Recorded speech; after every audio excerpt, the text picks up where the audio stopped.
If you're 30 years old, we can take your blood draw, send it to a lab, and we can tell if you're predisposed to Alzheimer's. And the degree of predisposition is scalable.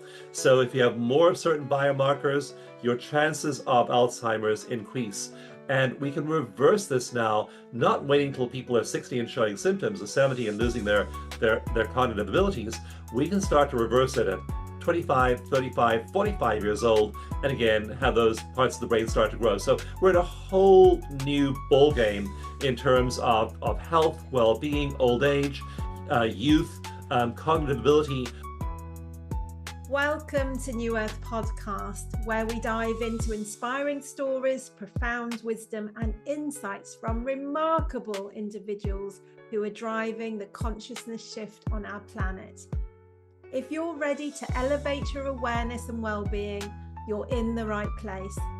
But before we dive into today's episode, be sure to hit that subscribe button and join our growing community. Together, we'll continue to explore the ideas and conversations that help you up-level your consciousness.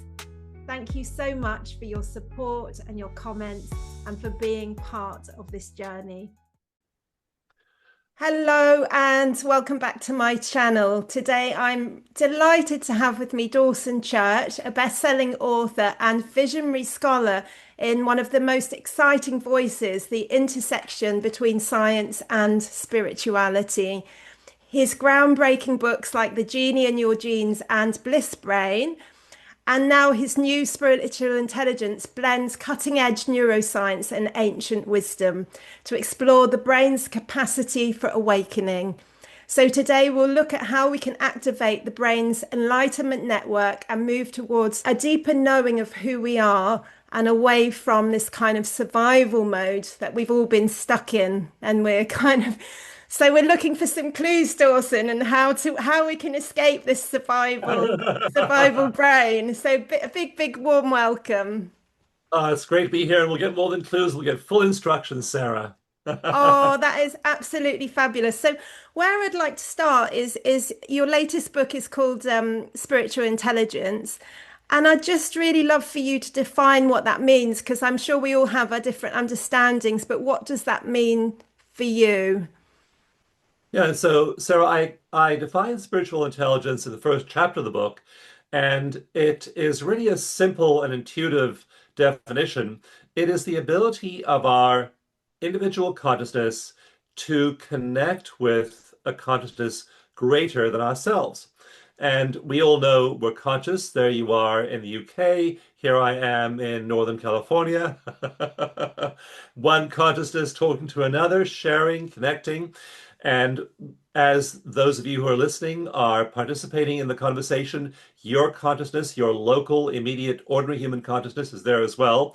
And yet, what research has shown over the last century is that there are fields of consciousness that are infinitely larger than our own, which in fact form the structure of the universe. So the ability that human beings have, which is quite miraculous, is that our immediate local consciousness, our ordinary human consciousness, can actually connect with that great universal consciousness and have a two-way interaction with it. It connects with us, and that's where we find phenomena like people with immense healing power, immense grace, who are able to affect those around them in powerful ways. And I give a whole long list of them in the first chapter, like Mahatma Gandhi and Martin Luther King and Mother Teresa. There are just all these amazing beings who, Rumi and Saint Catherine, that are able to really channel that spiritual intelligence into the world around them.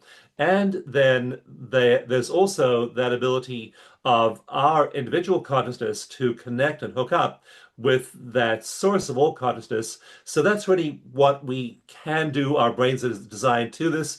We have structures in our brains that actually predispose us to doing this. And it's really exciting that science is now confirming that we have the organic capability in our bodies and our nervous systems to actually participate in this amazing phenomenon called spiritual intelligence. So that's a big encapsulation of a big long concept, but there it is.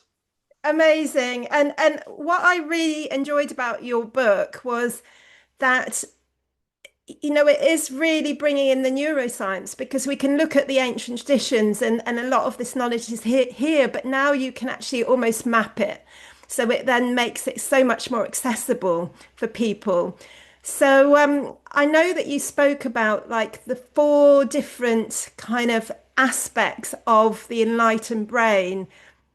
Are you able to explain that? Or perhaps before we even go into that, perhaps can we talk a little bit about how that historical survival brain has got in the road, has stopped us from kind of being able to really get to these enlightened states easily?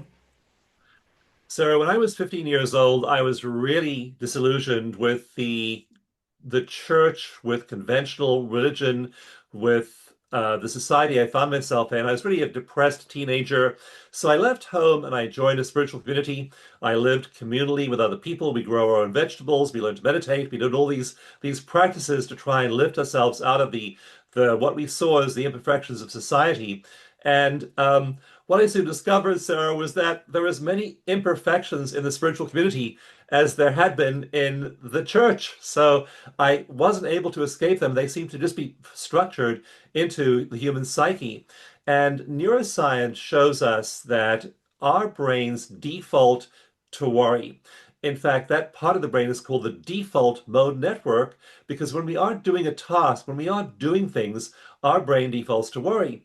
And, if I'd been in charge of the universe, I would have made our brains default to happiness. But unfortunately, they just default to worrying about things. That was really adaptive to our ancestors. I mean, if you were coming out of the Ice Age 15,000 years ago in Europe as the glacial masses were retreating and the first patches of green fertile land were available to you, you were competing with all kinds of other species for survival, and your brain needed to default to that survival mode. That needed to be the thing that counted the most, was to survive. But now that we're in a period of history of relative safety and security and plenty, that that that that focus of the brain on survival, of just grabbing our thoughts, our attention, and making us focus on what's wrong, means that we're sitting there in the evening after a day at work. We have no real threat to our survival, and we're thinking about the bad things that happen at work and the bad things that happen on the news and childhood wounds and future worries, and our brains just default to this. So breaking that pattern is vital. And when I was a teenager, the instructions I got for meditation were pretty much the same ones most people get, which is to sit quietly, still your mind, follow your breath, and see if you could clear a space for just being. And on for my part, that was spectacularly unsuccessful because when you sit there quietly, all your mind does is fill up with all the bad things going on in the world. So that doesn't work. Didn't work for me. Doesn't work for most people. And then science has now discovered over the last couple of decades that there are certain practices, and one very simple one is from the Heart Math Institute, where they have you do heart coherent breathing. If you slow your breathing down to 6 seconds per in breath, 6 seconds per out breath, then you're likely to enter this heart coherent state. So science has now given us ways of calming down the default mode network. In chapter 1, I give people practices, meditation practices that are physiologically based. They send signals of calm to your body. They're based in neuroscience techniques that are really well researched. And they're able to take people who've never been able to meditate using this old traditional instructions and get them into this calm, centered state within a few minutes. So that's the gift science brings, and it can bring us out of that what I call caveman brain in the book and into these elevated transcendent states where we're having those feelings of St. Francis of Assisi, or those that we're feeling the flow of poetry like Rumi or Hafiz. We're just in these elevated states, and we can escape that caveman brain and then move into these states of what in the Vedas and Hinduism is called super consciousness. And that's a wonderful, calm place full of love, full of compassion, full of joy, full of awe. And parts of our brain light up Those are the parts of our brain that mediate spiritual intelligence. And we then have a completely different experience of life once we master that skill of extricating ourselves from survival mode and moving ourselves into these transcendent states. And most of us have had glimpses of that, being watching a sunset or, whatever those moments are where we can get into transcendent states. But one of the things that I observed in your book was that you're really supporting this process of setting up those neural networks until we reach a tipping point. So we never really know when that tipping point will be, but it's just kind of like building, and it's because it's so measurable with your work because you're bringing in the neuroscience. It kind of almost like short circuits it so that we don't necessarily have to become monks in order to do No, no vows of poverty, chastity, or obedience required. No, no 10,000 hours. And that's the beauty of science. That's good to hear. Science has sifted all of these ancient practices and said, these really work. These are marginally effective. And so I tell my dear friends who are counting their mala beads or their rosary, I said, do that if you want. But I can tell you, research shows that the saffron robes, the shaved head, is going to do nothing for the development of these skills. But here are things that do make a difference, that do move the needle. So science has allowed us to sift through thousands of these ancient practices and find the ones that really work. So chapter one is all about these four parts of the brain. And I'll just mention the names of them very briefly. One of them is the part of the brain that has to do with regulating emotion. We have a circuit called the ventromedial prefrontal cortex that allows us to actually dial down negative emotion. You feel it, but you don't get hijacked by it. You also have a part of your brain that is able to make you pay attention, called the attention network. And there's a part of the brain called the orbitofrontal prefrontal cortex that is highly active in paying attention. You need to pay attention to well-being, to compassion, to all of these values, activate that part of your brain, and then it starts to grow. The third part regulates our narcissism. We're very self-focused. We're very worried about me, how the world affects me, about how social media, how the news affects me, how the other people affect me, money, my health, me. It's really boring to be focused on me. What you want to do, what the great masters do, is they are focused on other. They're focused on nature. They're focused on other in the form of universal consciousness. They're focused on taking care of other people. They're not self-focused, and that part of the brain is really quiet. And then the final part of the brain that's highly active in these mystics is the compassion circuit. They have immense compassion, the feeling of flood of love. So you activate these four circuits, and then in chapter two is called Growing Happiness and Shrinking Suffering. And you wanted to learn to do that because what we've now discovered is the brain starts to change really quickly. And the parts of the brain that are responsible for processing all of these positive emotions get bigger. They physically get bigger, and they start to get bigger within the first 30 days. In one study, a crucial part of the emotion regulation network got 10% bigger in a month as people learn to meditate. So you are growing those areas. You're shrinking the areas that are responsible for suffering, especially the stress areas. So that happens very quickly. In one randomized controlled trial I did, we found that people doing the meditations in the book, doing that style of meditation, in 30 days, in an MRI, we could pick up the physical changes in their brains. Again, novices just doing it for half an hour a day, in a month, their brains are changing. That leads you to the tipping point, chapter three, where you've grown enough of this neural circuitry to where it's easy. It's like riding a bike or learning to knit or do any new skill. You do it enough, you build up enough neural capacity, the brain that fires together, those circuits wire together. And then as you do all that wiring and firing, those circuits get bigger and bigger and bigger. And eventually one day you just sit down to meditate and you're entering these advanced spiritual states that in Hinduism are called, in Sanskrit are called samadhi.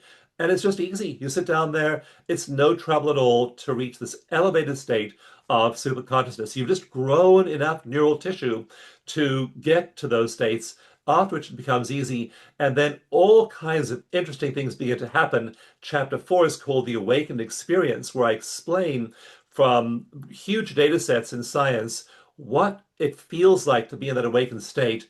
And it is just it's beyond bliss. It's beyond any kind of happiness we can know any other way. So that's sort of the progression of what these practices lead us to. It's incredible. I could pick up on so much there. I'm going to go with the neuroplasticity to start with, because one of the things that struck me about the book is that you had all the diagrams of the changes to the brain, and the brain is actually, physically growing.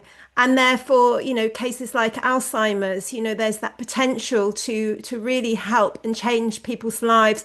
Not lifetimes as, many lifetimes as we've been taught, to reach these awakened states, but you're talking about within 30 days, there's actual physical changes and neuroplasticity. It's quite incredible because the understanding we've been brought up with is that an adult brain can't really change, but that's not what you're finding at all. Not at all. Adult brains can grow new neurons, and the first studies done that showed this in the 1990s, they had people in their mid 80s and they learned new tasks and their brains responded and began to grow. And what's been shown in more recent research is that parts of our brain grow incredibly quickly, much faster, for example, than if you go to the gym and start working out and you'll see your muscles grow very, very slowly. Your brain, parts of your brain especially, can grow really quickly. And again, in the first month, we will pick up that up in an MRI. We'll see the volume of neural tissue in parts of the brain grow. And then in chapter 2, these studies of Alzheimer's are so absolutely stunning because we thought for a century that Alzheimer's only went one way. And in chapter 2, I have a photograph actually of an Alzheimer's brain that's taken from a 65-year-old person who died of Alzheimer's. Next to that is the brain of a healthy 65-year-old, and the healthy 65-year-old's brain is big. The Alzheimer's brain has shrunk 70%, Gosh, 70%. It's wow. this little walnut sort of rattling around in the skull. And that's the Alzheimer's brain. And so these people obviously lose cognitive abilities, they lose biological function as they are in the grip of Alzheimer's. And I tell the stories of people who suffered from Alzheimer's, the terrible toll it wreaks on their family members. And in the US, half of all families will have a friend or a family member suffering from Alzheimer's. So it's a pervasive epidemic. And this research on Alzheimer's patients, these are Alzheimer's patients who are taught to meditate, again, using these highly scientific methods, not just any old meditation, but ones that really trigger physiological change. And so in the study I describe in detail in chapter 2, they were they were meditating for half hour every day for 6 months. And when the researchers had them back in the lab to give them cognitive tests and measure their brains in an MRI, they thought, maybe we'll slow down cognitive decline. Maybe we'll slow down that rate of shrinkage of the brain. The researchers were absolutely stunned to find that the Alzheimer's brains began to grow again. So literally, they were reversing Alzheimer's. That study isn't just one study. That study has now been replicated more than once, again, showing that the Alzheimer's brain, even people with existing Alzheimer's and cognitive decline, can start to grow. So that's also good news for young people because Alzheimer's markers, biomarkers, are picked up in blood tests at the age of 30. If you're 30 years old, we can take your blood draw, send it to a lab, and we can tell if you're predisposed to Alzheimer's. And the degree of predisposition is scalable. So if you have more of certain biomarkers, your chances of Alzheimer's increase. And we can reverse this now, not waiting until people are 60 and showing symptoms, or 70 and losing their cognitive abilities. We can start to reverse it at 25, 35, 45 years old, and again, how those parts of the brain start to grow. So we're in a whole new ball game in terms of health, well-being, old age, youth, cognitive ability. All of these things are going to be dramatically affected by the meditation research that's going on right now. That's absolutely fascinating. And is that not just the understanding of the meditation research, but also the understanding of epigenetics, the understanding that our genetics do not necessarily have to define us, that we can switch things on and off. And because we've got the markers for the Alzheimer's, doesn't necessarily mean that that has to define our life path. Is that also feeding into what you're doing there, Dawson? Yeah, about 15% of our genome is fixed for characteristics like height and eye color and various other conditions. So about 15% of your genome you can't change. Like, I have gray eyes, I'll always have gray eyes. But 85% of your genome is highly variable. You eat different food and it's going to turn certain genes on and off. But the big discovery starting about 20 years ago was you think certain thoughts, you have certain spiritual experiences, and you turn genes on and off. An early study of people having this experience of super consciousness, of releasing their limited local consciousness and becoming one with the all that is, found that 94 genes were changed. And some of the genes that do change as we reduce our stress, move out of caveman brain, move into that sense of well-being, the function of those genes are things like suppressing cancer tumors, breast cancer tumors, suppressing prostate cancer, colorectal cancer, throat cancer. All of those genes that suppress those cancers are dialed up by meditative practices and experiences of connection with something greater than yourself. Genes that code for cell metabolism, genes that code for memory and learning, all kinds of useful genes are changed by these acts of spiritual intelligence. So that 85% of our genome is highly fluid, and a lot of the way it expresses, the way those genes express have to do with how we use our minds, how we have those deep spiritual experiences. One woman who began to study with me, study spiritual intelligence, went on a 9-month program to develop her spiritual intelligence with me. She came in with a massive tumor in her abdomen. It looked like she was pregnant. Her heart was in such bad condition that she only had 30% of normal blood flow through her heart. She began to meditate. She began to develop her spiritual intelligence through these practices. Within a few months, that cancerous mass in her abdomen had disappeared, and she had normal 100% blood flow through her heart. So that's just one of many case studies in the book. I mean, they give you a lot of science, a lot of data in the book, but also a lot of stories of people like that. And they have shifts in their genome, shifts in their health, shifts in their relationships, and they're a whole different person after they've developed their spiritual intelligence.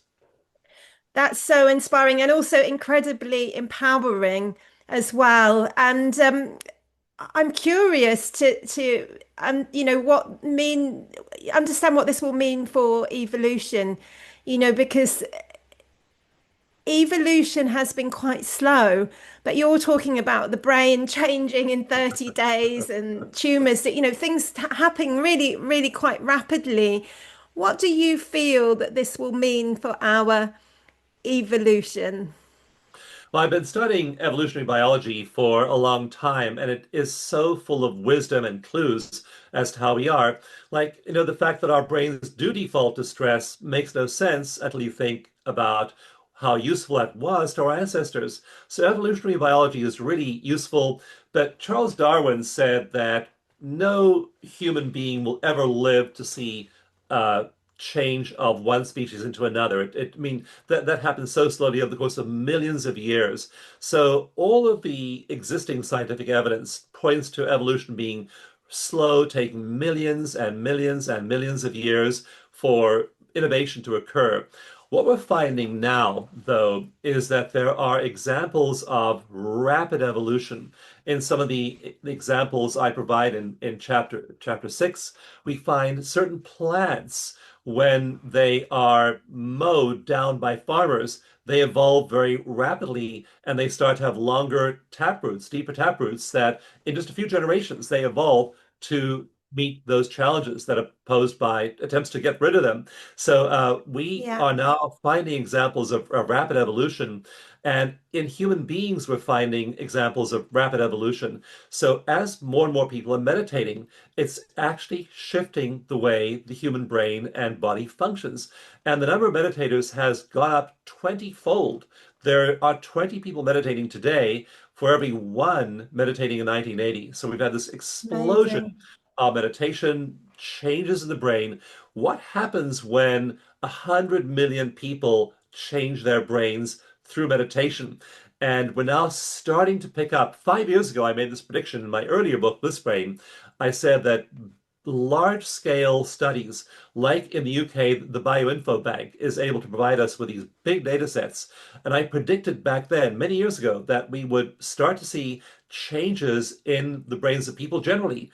And the first studies have just been published showing mass brain change in human beings in the kinds of parts of the brain that are used in spiritual intelligence, that are used in emotion regulation, that are used in executive function. So it's thrilling that we are literally part of this enormous evolutionary experiment, that millions of people are changing, society is changing in some very positive directions, despite all the wars and all of the craziness going on out there. That's very real. But if you look below the surface, there are literally billions of data points showing that many parts of human welfare, well-being are actually improving and even accelerating. And so that's driven by these meditating, compassionate brains, and it's going to have an enormous effect on society and the trajectory of evolution as we, as a species, are evolving much more rapidly than science used to expect.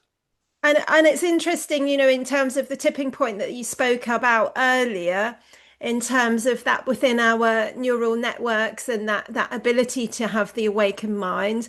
But then when we look at it in terms of the collective, when more and more of us are waking up, at what point does that tipping point happen within the collective that some people just awaken without doing any meditation or any spiritual practice just because it's in the energy field? Do you feel that there's the potential for that to happen within our lifetime even? I think that there are field effects for sure, and in the final chapters of Spiritual Intelligence, I show the data from large geomagnetic effects happening in the solar system and in the cosmos. We can measure those in the form of solar activity, and so if you look at the data and plot that solar activity over the course of a month, 30 days, then you take a look at the heart rate variability of people in that kind of calm space that meditation brings us to. The two graphs track each other. We're actually in sync with these cosmic cycles. So, yeah, we are coming into sync with them more and more. And are there still wars? Are there still massacres? Is there still genocide? Those things are still happening on the planet, but they're so obviously wrong. And most people know it, and most people won't tolerate it anymore.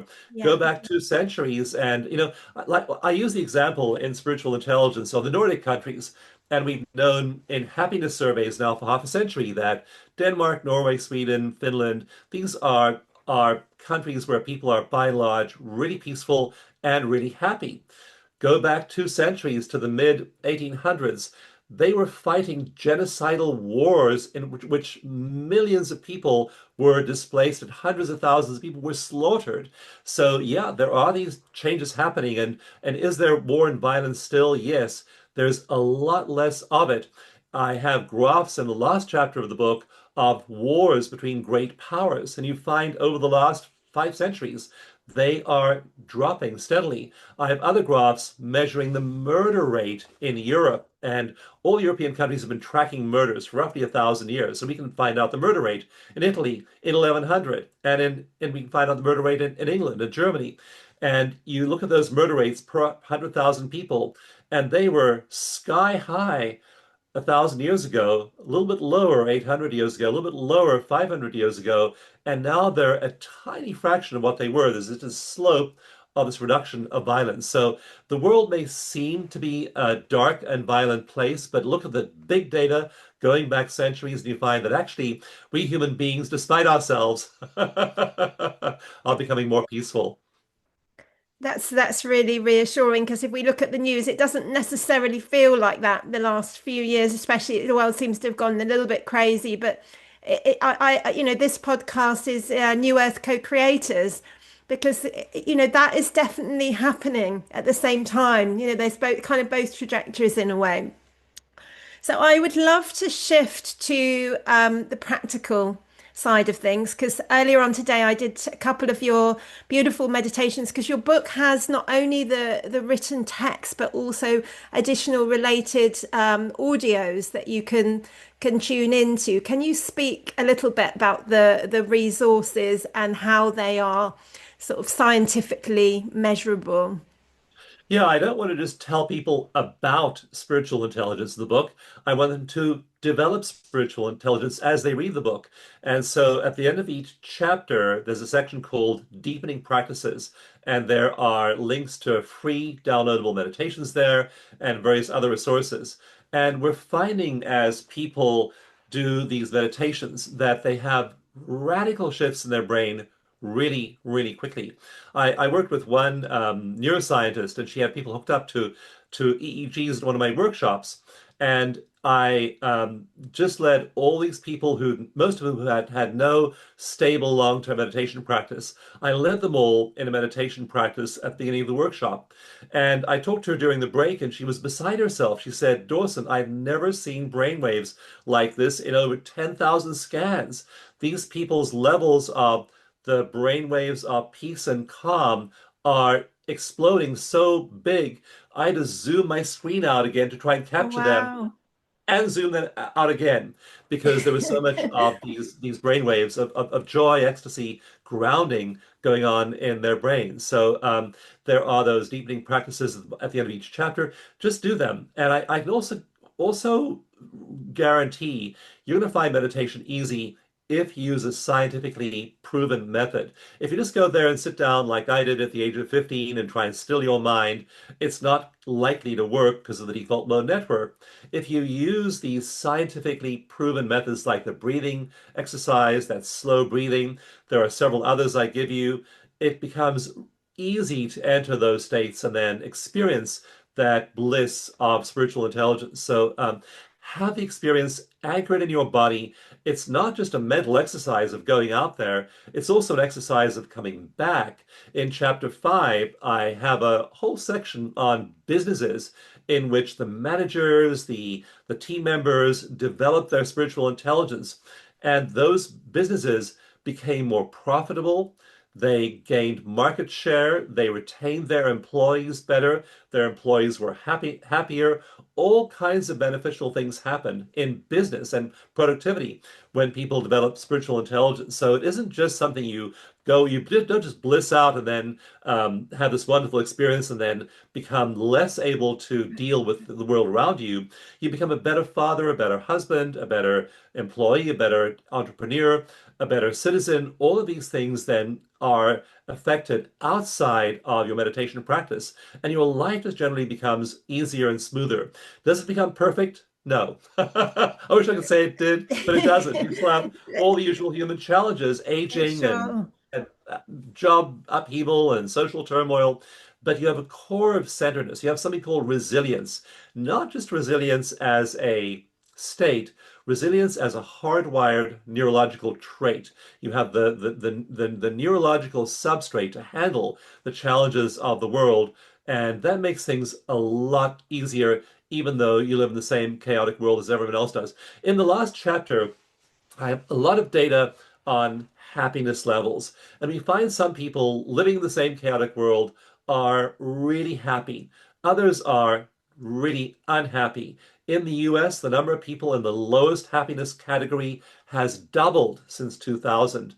In Okay. India and China, in India and Mexico, one-fifth of adults score themselves at the lowest possible rung on the scale of happiness. They say, my life is so terrible, it could not get worse. So you have people living in the same world. Some of them are flying. They're having a wonderful experience. Others Yes. are having a wretched experience. And so much of it has to do with our consciousness and our development of spiritual intelligence. So again, this is not just theory. We want you to apply this, use those deepening practices in the book, apply them in your life. And again, you're going to start to see things shift, not just inwardly, that inward sense of well-being, it's going to start to flow outside of you as well. And then others can feel that and as well. I was curious when doing your meditations earlier that you brought in EFT. Because I'm an energy medicine practitioner and I work with tapping as well. It's actually body talk. I don't know if you've heard of that. It's Yes, another I form met the of tapping. founder many years ago, Oh, John. John Yeah, Beltime. Yes, yeah. yes. So I've now incorporated some other tapping aspects that I was really curious to understand the scientific implications of the tapping and how you were working that into meditation because I've never seen it quite in that way before, of how you were setting it up. Yeah, so I got interested in tapping in 2000, and I wound up doing many of the initial research studies on tapping. And there are now over 200 clinical trials of EFT tapping. I authored let me see, the third and fourth editions of the EFT manual used in all these clinical trials. So I've been intensely interested in EFT for a couple of decades.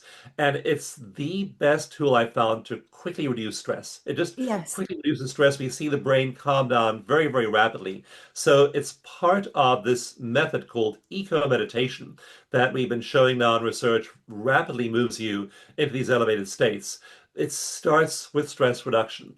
If you're stressed, if your attention is captured by all of the problems of your life or the world, you can't easily enter these elevated states. So it starts with tapping. We also do heart coherent breathing. We raise vagal tone and the activity of the parasympathetic nervous system. So we do all of these things scientifically, but tapping is a cornerstone. I do tapping every day. This morning I yes, sat down yeah. to meditate. I began tapping at the very beginning. And so, yeah, I've been heavily involved in tapping research for more than 20 years. We've done many clinical trials through my nonprofit. We've tapped with over 20,000 veterans of PTSD. We're now doing tapping training with therapists in Ukraine to help them deal with the mental health crisis brought about by the war in Ukraine. I'm part of a team that is working with the Ukraine Institute of Trauma Therapy. So yeah, tapping is fundamental to this, and it's just a super quick way of calming your nervous system. Is it all you need? No, it's the stress reduction component. After that, you do other things to reach those elevated states, but it is an essential part of that whole package to enter those states and then remain stable, and again get those neurons firing so we can rewire your brain, and then you develop that as a permanent long-term trait, not as a temporary state. So what's next for you, Dawson? I am really committed to spiritual intelligence becoming a value in society. And just imagine if every school had spiritual intelligence and respect for the spiritual intelligence of children as a foundation of its educational approach. There is a lot of tapping, there's a lot of meditation in prisons. Imagine if spiritual intelligence were available and a basic building block of people who are incarcerated, how it can help them shift.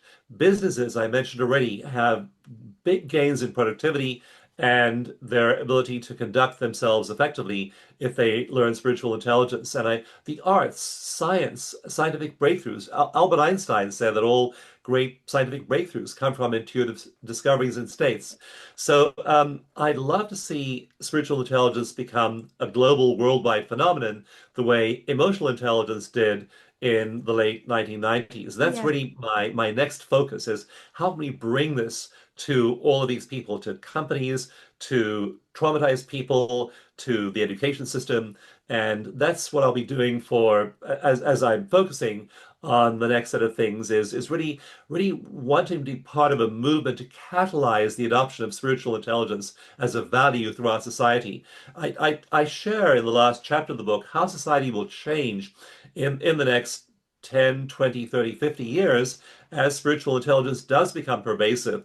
And every part of society is likely to be affected by this change in values that we're going through right now. So that's what excites me. I talk, I write blog posts, I'm on a lot of podcasts, I write, I'm excited to be part of this movement. I'm also excited to see young people picking up the baton. So I spent this last weekend with one of my dear friends and elders, Gene Houston, and Gene Houston wrote the book The Possible Human in the 1980s, the book Jump Time in the Oh, 2000s, amazing. and yeah, so she's one of those great wisdom keepers. And so there's that generation, then there's my generation, then there's the next generation coming up. And so I'm so excited by training young people and seeing their lives being changed, the whole trajectory of their lives being shifted by immersion in spiritual intelligence. And so it's the training part, the sharing part that I'm focused on next. That's fabulous. So how can people find you, Dawson? The best thing to do is to go to two places. One is to get the book at spiritualintelligencebook.com. So just the name of the book, spiritualintelligencebook.com. And you can get a download of that meditation there. So get the download of the meditation. You can also get a few other cool videos, like one where I explain those four circuits of the brain and how to activate them in your own practice. And so that's all at spiritualintelligencebook.com. Then at my website, tapping gift, so just tapping, EFT tapping, tappinggift.com, there is a free copy of the EFT mini manual, another meditation, and also access to our hundreds of certified clinical EFT practitioners, our online courses, speaking schedule, live workshops, virtual workshops. All of that's at tappinggift.com. Those are the two sites that are the most immediately useful. And what I want to ask you to do as you're sharing today with Sarah and I is I want to ask you to download a meditation and then do it for 30 days. Yeah. Just 1 month, uninterrupted use of that meditation. Do that meditation every day for 30 days. And that's what people in that study did, where we measured their brain volume before and after a month. And we found changes to the brain with the default mode network, the caveman brain shutting down, and the part of the brain that handles compassion, awe, gratitude, love, positive emotion lighting up. So that's you after 30 days. So I ask you to take that 30-day pledge. Most people who do that keep on meditating because it has become easy. It's so pleasurable. You're reaching these states that in Sanskrit, the word for it is ananda, just absolute bliss. Go there a few times. You're not likely to want to leave again. Oh, amazing. And I'll put all your links under the video. And also, do let us know in the comments how you find the meditations and what changes you're finding in your life, because I'd certainly love to hear how you're all getting on with it. Um, if there was one takeaway from spiritual intelligence from your book, what would you hope people would take away? I think, Sarah, one sad thing, one happy thing. One sad thought is when I meet people in the last phases of their lives and they haven't lived their potential, they often are dying with deep regret. And then there are people who are going for expressing their potential. And our potential is enormously greater than most of us manifest or realize. We are meant to be joyful beings. We're meant to approach each day with a sense of awe and wonder. And our capacity for happiness is enormously greater than most people actually manifest. Most people are operating in a small comfort zone of well-being. They could be Yeah. dramatically happier, and research shows that when they start to develop the spiritual intelligence, their happiness levels go up sevenfold, in 7 times the amount of happiness. So that's our potential to live those lives. That's the happy thought. The sad thought is if you pass this by, if you listen to Sarah and I today and you say, oh, this is inspiring, thank you, and now I'm going to do something, now I'm going to turn on the news. Don't do that. Apply that, take the 30-day challenge, apply these things in your life, and then don't be one of those people who's dying many years from now with that regret. Be one of those people who's living their full potential every day. Beautiful. Thank you so much, Dawson. It's just been so enlightening. I love it. It's been so enlightening chatting with you. Thank you so much. And thank you for everyone listening today. Please do share this with anyone that you feel that would benefit from this incredible work. Lots of love. Bye for now. Every blessing.